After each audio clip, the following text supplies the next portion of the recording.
পদ্মর মা হওয়ার খবর পেয়েই কৃপানের সাথে মেহেকের বিয়ে ভাঙছে অগ্নিজিৎ। সম্পূর্ণ জানতে ভিডিওটিতে একটি লাইক করে প্রথম থেকেই দেখতে থাকো। গল্পের শুরুতেই দেখা যায় অগ্নিজিৎ মুখার্জি আর তানভি মিলে যে প্ল্যানটা করেছে সেটাই সফল করার চেষ্টা চলছে। তানভি ফোন করে বলে দেয় কিরণকান্তিকে, আপনি চিন্তা করবেন না, আপনার ছেলের সাথে আমাদের বাড়ির মেয়ে মেহেকের বিয়ে হবে। আশীর্বাদের দিনই রেজিস্ট্রিটা হয়ে যাবে, আশীর্বাদের দিন রেজিস্ট্রিটা হবেই হবে। আর রেজিস্ট্রিতে সাক্ষী তার থাকবে গীতা। যেমনটা বলছি ঠিক তেমনটাই হবে, কথা নড়চড় হবে না, আপনি মিলিয়ে নিতে পারেন। কিরণকান্তি তখন বলে, কথা নড়চড় হোক সেটা আমিও চাই না, সব কিছু ভালোই ভালোই মিটে যাক সেটা আমি চাই, কারণ যতই হোক বিয়ে বলে কথা। এর মধ্যেই তানভি তখন বলে, সব মিটে যাবে, আমি আছি তো, আমি কথা দিচ্ছি। এই বলেই ফোনটা কেটে দেয়। তখনই মেহেক বলে, কি করতে চাইছিস বলতো তুই? তানভি তখন বলে, তোর চোখের জলের দাম অনেক, বুঝেছিস তো? গীতা তোকে অনেক বেশি ভালোবাসে, তাই তুই যদি একটু কান্নাকাটি করিস সেটা গীতা মেনে নিতে পারে না, আর ওটাকেই আমার অস্ত্র বানাতে হবে, কথাটা মিলিয়ে নিস। এর মধ্যেই ব্রজবালা মুখার্জি বলে, তুমি চেয়ে দেখো, পারবে না, কোনোভাবেই গীতাকে জব্দ করতে পারবে না, এই কেসে জিতলে গীতাই জিতবে। আর তখন ব্রজবালা মুখার্জির সাথে কথা বলতে থাকে অগ্নিজিৎ মুখার্জি আর বলে, আপনাকে আমি তীর্থে পাঠিয়ে দেব, আপনি সেখানে যাবেন, ভগবানের নাম করবেন, আপনাকে এসব ব্যাপারের মধ্যে থাকতে হবে না। ব্রজবালা বলে, তাই নাকি? আমিও দেখতে চাই তুমি কি করে আমাকে পাঠাতে পারো। অগ্নিজিৎ মুখার্জি বলে, জোর করে পাঠাবো, প্রয়োজন পড়লে জোর করে পাঠিয়ে দেব।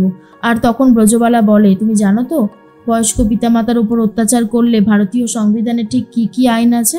সব মামলা কিন্তু রুজু করে দেব, তখন কিন্তু আর কিচ্ছু করতে পারবে না। অগ্নিজিৎ মুখার্জি পুরো ভয় পেয়ে গেছে। এর মধ্যেই তানভি বলে, প্লিজ ঠাম্মি, তুমি এসবের মধ্যে ঢুকো না। কেন এসবের মধ্যে ঢুকে এত ঝামেলা করতে চাইছো? আমি তো সেটাই বুঝতে পারছি না, দয়া করে এই ঝামেলাগুলো আর করো না। ঠাম্মি তখন বলে, আমি কি করব আর কি করব না সেটা নিশ্চয়ই আমি তোমার থেকে জানবো না, আমার কাজটা আমাকে করতে দাও, বুঝতে পেরেছো? এর মধ্যেই মনে মনে একটা কথাই ভাবতে থাকে ঠাম্মি, গীতা যতক্ষণ আছে ততক্ষণ আর কোনো চিন্তা নেই, গীতা ঠিক একটা না একটা উপায় বার করবেই। এর মধ্যেই কৃপান ধুতি পরতে পারে না। কিরণকান্তি তখন বলে, একটা ধুতিও পরতে পারো না? কোনো যোগ্যতায় লাগবে না। কৃপান তখন বলে, ভালো হয়েছে, পারি না, তোমার মতন ভেগ ধরতে তো আর পারি না, এটা তো বলবে। কিরণকান্তি বলে, এই মুখ সামলে কথা বলো, মুখ সামলে। কিরণকান্তি আর এদিকে কৃপানের ঝামেলা শুনে চলে এসেছে কৃপানের মা আর বলে কিরণকান্তিকে, তুমি এত ঝামেলা করছো কেন? ছেলেটার সাথে এত ঝামেলা করো না, ভালো লাগছে না, বুঝতে পেরেছো? অশান্তি আর ভালো লাগে না, তোমরা শুধু ঝামেলা করতে পারলেই যেন বেঁচে যাও। এর মধ্যেই কৃপানের সাথে কথা বলে কাব্য আর বলে, কিরে ভাইয়া, তুই এরকম অশান্তি করছিস কেন? তখন কৃপান বলে, আমি কোনো অশান্তি করিনি, উনি তো আমাকে অপমান করছিল। এর মধ্যেই কিরণকান্তি বলে, রেডি হয়েছে তো, আমরা কিন্তু এবারে বেরোবো। কাব্য তখন বলে, মা তুমি এখনো রেডি হওনি কেন? যাও গিয়ে রেডি হয়ে এসো। এর মধ্যে তখনই চলে এসেছে পদ্ম এসে কৃপানের মায়ের পা ধরে আশীর্বাদ চায়। আর এটা দেখার পরে অবাক হয়ে যায় সবাই। আর তখনই কৃপান বলে, তুই এখানে এসেছিস কেন, বল কেন এসেছিস? তখন পদ্ম বলে, আসতে যে আমাকে হতোই। তার মধ্যেই গীতা এসে বলে, আচ্ছা কৃপানের মা তাই তো, আচ্ছা আপনি বলুন তো, আপনি আগে আপনার পুত্রবধূকে স্বাদ খাওয়াবেন নাকি ছেলের আইবুড়ো ভাতের ব্যবস্থা করবেন, কোনটা? কথাটা শোনার পরেই অবাক হয়ে গেছে কাব্যর মা আর বলে, কি বলতে চাইছো তুমি, কি বলতে চাইছো? গীতা তখন বলে, কি বলতে চাইছি বুঝতে পারছেন না?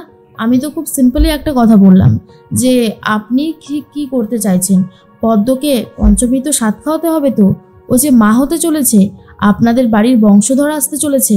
আর এই কথাটা শোনার পর কাব্য তো রীতিমতো আকাশ থেকে পড়ে আর বলে, এসব কি বলছো, এসব হতে পারে না, এসব হতে পারে না। গীতা তখন বলে, কেন হতে পারে না?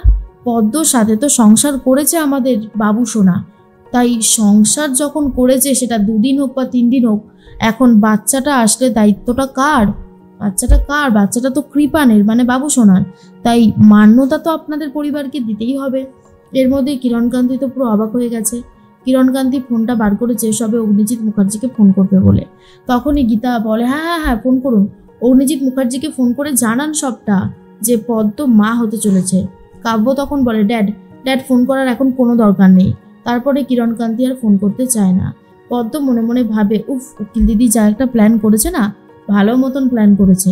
এর মধ্যেই গীতার কথা শুনে কৃপান বলে, মিথ্যে কথা, এগুলো সম্পূর্ণ মিথ্যে কথা, এগুলোর কোনো মানেই নেই, বিশ্বাস করো তোমরা। গীতা তখন বলে, তাই না, আমি সবটা প্রমাণ করে দেব। ডিএনএ টেস্ট থেকে শুরু করে সব কিছু। যখন সামনে আসবে সত্যিটা, তখন পারবি তো বাবুসোনা মুখ লোকাতে? বল, পারবি তো? এরপর কৃপান আর কিছু বলতে পারে না। তখন কিরণকান্তি প্রচণ্ড রেগে যায়। গীতাও পদ্মকে নিয়ে আস্তে আস্তে বেরিয়ে যাচ্ছে। এরপর কৃপান তো প্রচণ্ড রেগে গেছে, আর কিরণকান্তি কৃপানকে মারধর করা শুরু করে। কাব্য তখন বলে, আচ্ছা ড্যাড, তুমি শান্ত হও, এরকমটা করো না, এখন আমাদের মাথা ঠান্ডা রাখতে হবে, ভুলভাল কিছু করলে কিন্তু হবে না। তখনই পদ্ম বেরিয়ে এসে বলে, উকিল দিদিমণি, আমার কিন্তু খুব ভয় লাগছে, যদি সত্যিটা সামনে চলে আসে তখন কি হবে? গীতা তখন বলে, আরে তুই এত ভয় পাচ্ছিস কেন? আমি আছি তো, আমি সব প্ল্যান সাজিয়ে রেখেছি শুরু থেকে শেষ পর্যন্ত, আর ওই সব রিপোর্ট, ওগুলো সব জোগাড় করা সম্ভব, চিন্তা করিস না। অগ্নিজিৎ মুখার্জি এবারে ল্যাজে গোবরে হবে। মাহেক নিজের মুখে বলবে, এই ছেলেকে ও বিয়ে করতে চায় না, মিলিয়ে নিস আমার কথাটা। এর মধ্যে তানভি ফোন করেছে আর বলে কিরণকান্তিকে, আপনারা কখন আসছেন? আমরা তো অনেকক্ষণ থেকেই অপেক্ষা করছি। কিরণকান্তি বলে, এই তো আমরা বেরোচ্ছি সবাই মিলে। তখনই কাব্য, কিরণকান্তি, কৃপানের মা কৃপান সবাই মিলে বেরিয়ে যাচ্ছে। আর তার মধ্যেই তানভি তখন বলে, আসুন আসুন, আপনাদের জন্যই তো অপেক্ষা করছিলাম। অগ্নিজিৎ মুখার্জি বলে, আসতে কোনো সমস্যা হয়নি তো? তানভি তখন বলে, হ্যাঁ, আজকাল রাস্তায় যা জ্যামজট। এর মধ্যেই কৃপানের মা তখন বলে, সত্যি অগ্নিজিৎ মুখার্জি, আপনাকে যতই দেখি ততই অবাক হয়ে যাই। আপনি আমার ছেলের জন্য যা করছেন, আপনার এই ঋণ আমি কোনোভাবেই শোধ করতে পারবো না। তখনই ব্রজমালা মুখার্জি চলে এসেছে আর বলে, আপনার ছেলের জন্য কিছু করছে না, যা করছে সবটাই নিজের জন্য। আসলে নিজের জন্য যদি না করে তাহলে কি করে হবে? গীতার কাছে হারটা ও কিছুতেই মেনে নিতে পারছে না, সেই জন্যই চেষ্টা চালিয়ে যাচ্ছে যাতে গীতার কাছে কোর্টে হেরে যেতে না হয়। একের পর এক কৌশল করে যাচ্ছে। আর তার সাথে রয়েছে এই যে তানভি মুখার্জি। তানভি তখন বলে, ঠাম্মি, তুমি দয়া করে চুপ করবে, এই সমস্ত কথাগুলো বলো না, এগুলো শুনতে একদমই ভালো লাগছে না। ঠাম্মি তখন বলে, না বললে কি করে হবে বলো তো দিদিভাই, এটাই তো সেই সময় যখন আসল কথাগুলো বলতে হবে। এর মধ্যেই কৃপান তখন মনে মনে ভাবে, এই পদ্মটা যা শুরু করেছে তাতে আমার টেনশন শুরু হয়ে গেছে, সত্যিটা আবার সামনে চলে আসলে বিয়েটা ভেঙে যাবে না তো? এর মধ্যেই গীতা চলে এসেছে। গীতা এসে বলে, এই যে আমি কিন্তু চলে এসেছি বড় একটা ইলিশ নিয়ে, পদ্মার ইলিশ। আর তখনই ইলিন বলে, আরে তুমি বাইরে দাঁড়িয়ে আছো কেন, ভেতরে এসো। গীতা বলে, কি করে ভেতরে যাব বলো তো ইলিন, এত সহজে তো আর ভেতরে যাওয়া যায় না, কারণ আমি তো বলেছিলাম অগ্নিজিৎ মুখার্জি আমাকে বরণ না করে নিলে আমি কোনোভাবেই ভেতরে যাব না। অগ্নিজিৎ মুখার্জি বলে, এই তুমি কোনোদিন শুনেছো ছেলেরা বরণ করেছে মেয়েদেরকে? পুরুষ মানুষ কখনো বরণ করে? তখনই গীতা বলে, আপনি আবার মানুষ কোন দিক থেকে? আপনাকে তো আমার মানুষ বলে কোনো দিক থেকেই মনে হয় না। অগ্নিজিৎ মুখার্জি বলে, মুখ সামলে কথা বলো, হ্যাঁ মুখ সামলে কথা বলো। এরপর ব্রজবালা মুখার্জি বলে, ও তো ঠিকই বলেছে, ভুল কিছু তো বলেনি। এর মধ্যেই কৃপান বলে, তুই এখানেও চলে এসেছিস ঝামেলা করতে? আর তার মধ্যেই তানভি বলে, দেখো, তোমাকে যে দায়িত্বটা দেওয়া হয়েছিল সেই দায়িত্বটা করে তুমি চলে যাও, অশান্তি এখানে পাকিও না, আমাদের কিন্তু ভালো লাগছে না। গীতা বলে, আরে বাবা, অশান্তি কে করতে চায়, কিন্তু অশান্তি যদি শুরু হয় সেটা তো আর থামার নয়, তাই না? অগ্নিজিৎ মুখার্জির সামনে এবার চলে আসে গীতা আর বলেন, নে নে নে পদ্ম, পদ্মার ইলিশটা হাতে দিয়ে নমস্কারটা সেরে ফেল। এরপর পদ্মকে দেখে তো সবাই ভয় পেয়ে যায়, কারণ সবাই ভাবতে থাকে এইবার যদি পদ্ম মা হবার কথাটা বলে দেয় তাহলে তো মেহেকের সাথে আর কোনোভাবেই বিয়েটা দেবে না কৃপানের, তখন কি হবে? আর গীতা এইটাই বলতে এসেছে অগ্নিজিৎ মুখার্জিকে। সব সত্যি শোনার পর কি শেষ পর্যন্ত মেহেকের সাথে আর বিয়ে দেবে কৃপানের অগ্নিজিৎ মুখার্জি?